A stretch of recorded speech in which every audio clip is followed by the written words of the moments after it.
What was your experience like being that close to him? You mentioned before we started filming that you had daily contact with him. You talked with him a lot. Right. Are we talking about a mentally stable but misguided person, or are we talking about a sociopath? What's your take? Psychopath would pretty much wrap it up. Psychopath. Yeah, okay. he was...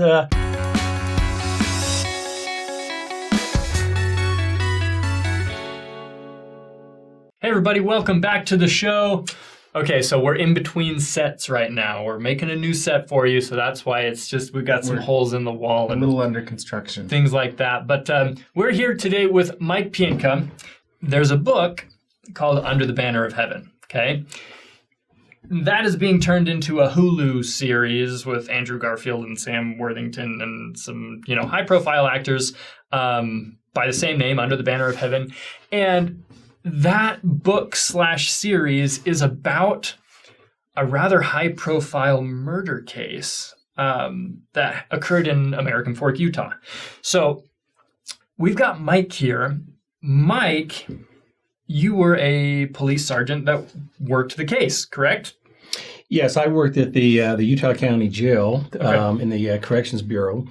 And that's where I first met Ron and Dan. Yeah, so the Hulu series, it's about a Latter-day Saint detective that is on this case, and he starts to learn more about Latter-day Saint church history and just the terrible things that happened in this case, and starts questioning things and whatnot. We haven't seen it yet. It hasn't come out quite yet as we're filming this.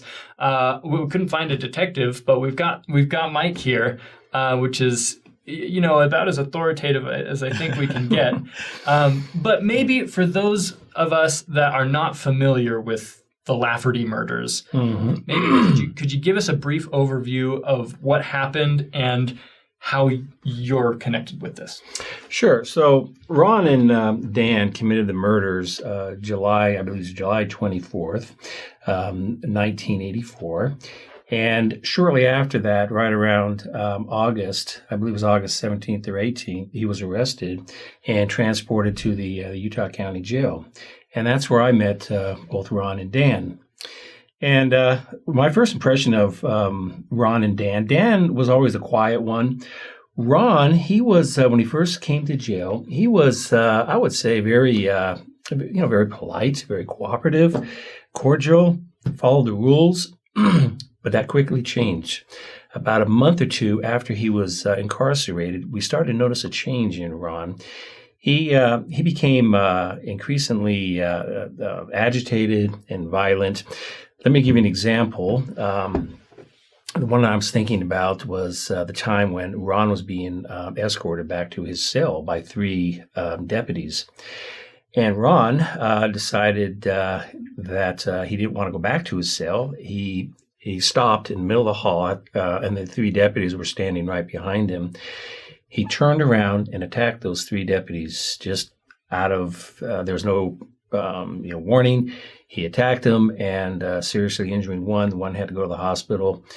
But we determined after that we're dealing with somebody now that has changed. They're violent now. And so we started to take extra security precautions because of that. So was he always violent? And like the first 2 months were just a facade that he put up, do you think? We believe so. He would do what he was told. We'd give him orders and stuff. He would follow everything. He'd follow the jail rules. But soon after, for some reason, we don't know why, he just started being uncooperative. Another incident that I was aware of is that, and I wasn't working that day, but he asked to see the jail commander. So that was arranged. He met the jail commander up in the interview room, and the jail commander was talking just like we're here, just across from each other. Ron was on one side of the table, and the jail commander was on the other side. And just out of the blue, he just stood up and started to attack the jail commander. So now here we have the jail commander and Ron Lafferty fighting in the small interview room. The staff heard the commotion, came running down, and had to separate the two, and then they escorted Ron back to his cell. Did they not have guards in there? No, not at that time, because it was a small room. The guards were probably, I don't know, maybe 50 feet from them. Oh, gosh. But they definitely heard what happened. They ran down and separated them. Yeah. So maybe let's go back a little bit, because I think there are a lot of people that are wondering how they ended up in jail. What did they do that got them there? So we know they've murdered a couple people. Can you give us a little bit of background on that scenario? What led up to this murder, double murder, I suppose, and can you tell us a little bit about the circumstances surrounding this? Yeah, I mean, because the trailer implies that there's like a lot of like church history somehow related to the case, and so I think especially viewers are probably interested in how that relates or how it doesn't relate. How applicable is it? Yeah, how applicable? Thank you. How applicable is that? Yeah. So Ron, he always vowed to get even with Brenda Lafferty, the victim, because he blamed Brenda for his divorce. He said that she meddled in his affairs and was one of the reasons why Ron's wife divorced him. So he vowed to get even, and so he devised a way to do that. And one of them was to they picked up two hitchhikers, and they tried to convince these two hitchhikers to commit the murders for him. But when it came time to do that, the two hitchhikers backed out of the deal, and Ron and Dan ended up committing the murders, and they killed Brenda Lafferty and the baby. And then afterwards, after they committed the murders, they, my understanding, they had a hit list, and they went to another residence to kill that family. It was a bishop, and for some reason Ron didn't like this bishop for every reason. I don't know what it was, but fortunately the bishop wasn't home. He and his family had left for vacation, so they broke into the house and I believe they took some weapons, some guns, and then they went out to Windover and they celebrated, and they drank beer and ate hot dogs and celebrated, had a good old time. And then they were arrested short time later. I believe it was August 17th, 1984. And then they were brought to our department in our correctional facility, Utah County Jail. So one thing that I find interesting about this background you're giving us is that you're not really talking much about religion or faith. And I find that interesting because when you read the newspapers or when you look at, the trailer for this series coming out, it's very heavily like, hey. They make it almost the center focus point. Yeah. This was the motivation. This was the... So, and when I first met Ron made it very clear to me. He said, there's two topics that are off limits here. One of them is religion, and the other one is the crime. Of course, we don't talk about crime to any of the inmates about their crime because they're pre-sentenced inmates. But religion, I tried to talk to Ron about some of it. Hey, what was your involvement in the church? I understand you were a bishop. He refused. As a matter of fact, he kind of got angry that I was asking him questions like that, so I just let it go. So my understanding is that he and his brother were members of the Church of Jesus Christ of Latter-day Saints, but then they were excommunicated. Correct. And then they joined a split-off, kind of a more fundamentalist group of I believe School of the Latter-day Prophets, Saints. I think it was. I think it was called School of the Prophets. Correct. And interestingly, so I from what I've read, and you can correct me if I'm wrong, is that one of these Lafferty brothers presented a revelation that he had received, supposedly from God, to his sect, the School of the Prophets, which he was not the leader of, is my understanding.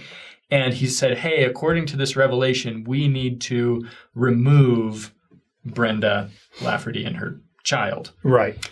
And the School of the Prophets rejected that. Which I find interesting because I think the case that is being made by John Krakauer, who's the author of this book that the series is based on, is that religion leads people to do wacky things, and not just the Church of Jesus Christ of Latter-day Saints, but all religion is just irrational. And he uses these Lafferty murders as his example of that. But I find it interesting that, well, they were excommunicated from our faith, and even this more fundamentalist polygamist sect rejected this extremist revelation that he supposedly received. Well, I think they kicked him out of the School of Prophets. Did they? I think I read that where the School of Prophets is, we don't see eye to eye here, and I think they kicked him out. Well, I would hope that anybody who comes forward, like, hey, we should kill this person. Like the majority of people Exactly. should reject that. I Yeah, would that should hope be a so. clue. Yeah. Yeah, let's get this guy out of here. Right. So what's your take on that? Did religion really just have nothing to do with that? Did his upbringing in our faith have anything to do with how he turned out? Yes, at the trial. At the So trial. it was brought up at the trial. Yes, both the defense and prosecution raised that issue, and so it was brought up that his background, Ron's background, he was a bishop in the LDS Church, and his upbringing and so forth. But while the whole time that I interacted with Ron, he never ever talked about religion. So was it determined in the trial that it had an influence on his behavior? Like, did it have any sway, or was it just like background? It possibly could from the defense side that it was a mitigating circumstance. Here he is, an outstanding member of the community. He was a bishop, and so forth. So it was brought up, but that has more to do with kind of the bad blood he had with the church, not necessarily the theology of the church or his personal his beliefs. motivations. Has it affected at all your personal faith? You're a Latter-day Saint. Right. No, not at all. No, it hasn't. And again, it was brought up that in the trial that according to Ron, that God came down and told Ron to commit these murders. Mm-hmm. And so he used that as a justification for his actions for the murder. So how do you reconcile that? Because as a Latter-day Saint, I mean, all three of us, we do believe in revelation from God. Mm-hmm. And from the outside looking in, I think a lot of people think that that's irrational. And then you've got this guy saying, hey, I also received revelation from God, and God told me to kill these people. What do we do with that? Well, you have to look at Ron and his background of why. You have to ask the question, why? Why did Ron believe that? What led him to those beliefs and those values? Obviously he was misguided, and it led to his downfall.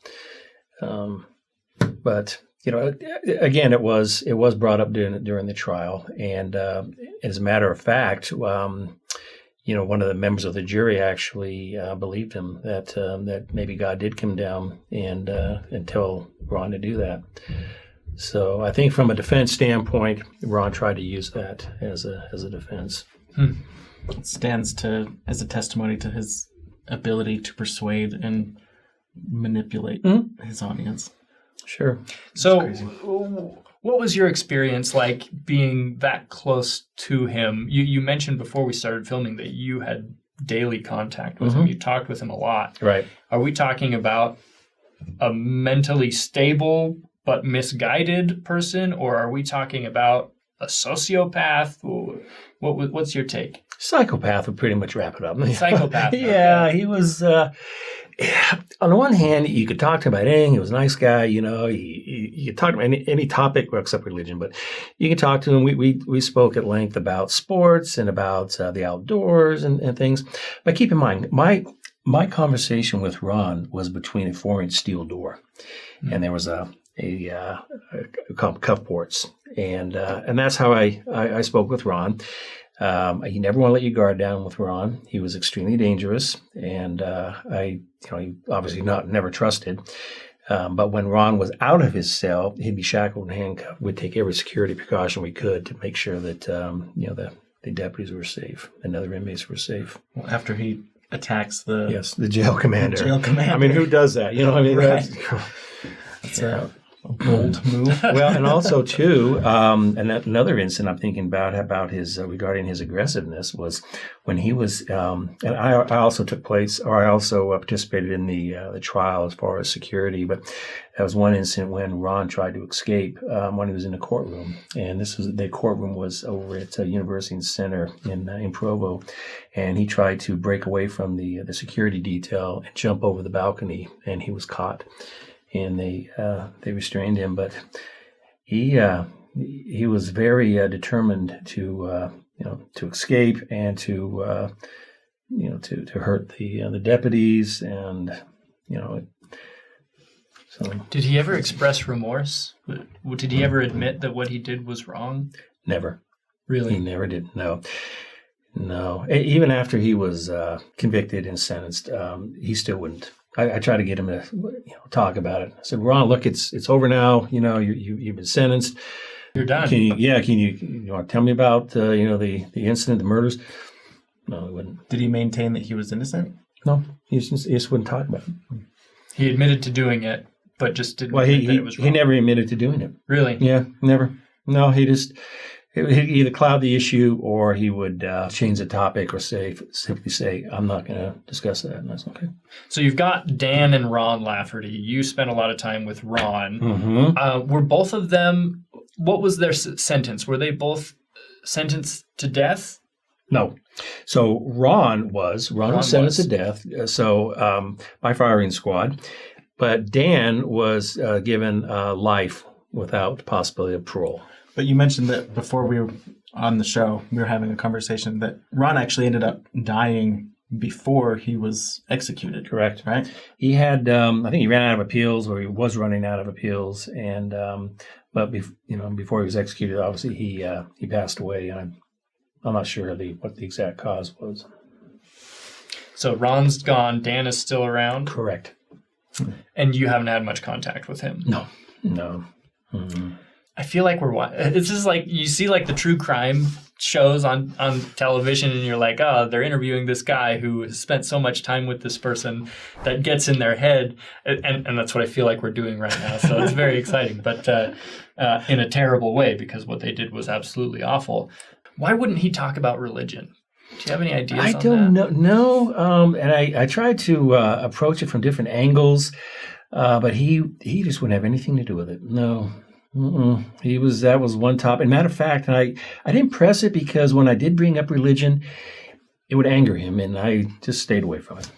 Yeah, you don't want to make a guy like that angry. No. But was it your job to try to casually get information from him, or were you just making small talk? Just small talk. When he was at the state hospital, our job was, as deputies, were to guard him 24/7. And so I spent a 12-hour shift, with Ron sitting just right across from me. He was shackled and handcuffed, but at the state hospital. So we had an opportunity to discuss all sorts of topics. Religion wasn't one of them. Wow. Are there any things you want to talk about that we haven't talked about yet? Well, I can understand Ron's aggressiveness, given the fact that he was an athlete in high school. He was on the wrestling team for 4 years, and when Ron became violent, he was at times very difficult to control physically, and so we had to take extra security precautions, make sure we had enough manpower and equipment to deal with him. Wow, jeez. It's really interesting to hear your take on it, especially after seeing the trailers for this show, which, from a completely speaking as someone who's never heard of this, no exposure at all, the trailer being my only exposure, it really seems to set it up as if the church is at the center of all of this. And it's really interesting to hear it all from you that it really didn't seem to have played that big of a role. Even much in the trial, it sounds like. It sounds like it was just this is who he was. This is the background information on who we're dealing with. But it doesn't sound like it had much to do with the murder or much of any of those events. Well, keep in mind also that Chip Carnes and Ricky Knapp, who were the hitchhikers, they testified against Ron and Dan. Wow. And so that was really damaging. And so the way it turned out, I was surprised that Ron got not Ron got the death penalty, but that Dan got life instead of the death penalty because he was every bit involved with the murders. Well, because it was Ron's idea in the first place, and he just got Dan involved. Yeah. So does religion lead people to do horrible, crazy things? It could. It could. You never know. It's not the first time. Is that what happened here, do you think? Religion played a part in it, but whether or not, it was the sole reason, I think the whole thing boiled down, as I mentioned before, was Ron's hatred towards Brenda, the victim. Yeah. He vowed to always to get even with her. Again, I haven't read Under the Banner of Heaven, and we haven't seen the show yet, but based on what we have seen, it almost sounds like it's a bit of a stretch. It's a classic bit contrived, taking a really horrible situation and kind of weaponizing it to make an entire worldwide faith. Well, in all actuality, religion in general look like the villain when really you've just got a couple of sociopaths you're dealing with that, could have been part of any religion or non-religion, it sounds like. But anyway, Mike, thank you for being here. Do you have any final thoughts on this? No, I want to thank you for inviting me. It was an interesting discussion, and please contact me if you have any further questions. Yeah, well, I think it would be great if we could get you back on after the show comes out. Maybe we could watch it and talk about it. Yeah, and I'll give you my take on the on the facts and the accuracy of the show. That would be awesome. That'd be great. Yeah. Sounds good. Well, all right, everyone, thank you for watching. Hopefully we'll have Mike on again. And, let us know what you think about all this. Let us know if we missed any details or if you have any questions for Mike that we can ask him next time round. And we'll see you guys next time.